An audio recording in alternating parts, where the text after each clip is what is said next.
Brussels, the European Union on Tuesday joined a growing chorus of members of the group of 7 major economic powers to insist that Russia must not be allowed back into the fold, after U.S. President Donald Trump said that he plans to invite the country to a G7 summit next fall.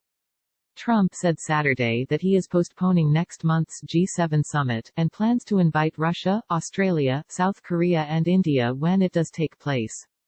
Trump told reporters that he feels the current makeup of the group is very outdated and doesn't properly represent what's going on in the world. The G7 members are Canada, France, Germany, Italy, Japan, the United Kingdom and the United States, while the 27-nation EU, the world's biggest trading bloc, also takes part. Russia was suspended in 2014 from the then G8 following its invasion of Ukraine and annexation of Crimea. EU Foreign Policy Chief Josep Borrell said that Russia should not be allowed back in until it changes course and the environment allows for the G8 again to have a meaningful discussion, and this is not currently the case. Borrell said that it's up to Trump, as G7 chair, to issue guest invitations, and guest invitations reflect the host priorities.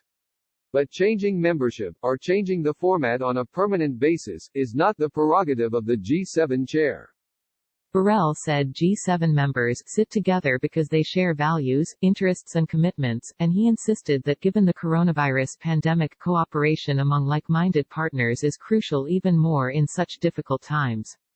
On Monday, Canadian Prime Minister Justin Trudeau said that Russia's continued disrespect and flaunting of international rules and norms is why it remains outside of the G7 and why it will continue to remain out. British Prime Minister Boris Johnson's spokesman, James Slack, said the UK would look at the detail of what the US is proposing, and also noted that it's customary for the host to invite other leaders as guests. Asked whether Russia should be let back in, he said, "We're yet to see evidence of changed behavior that would justify its readmittance."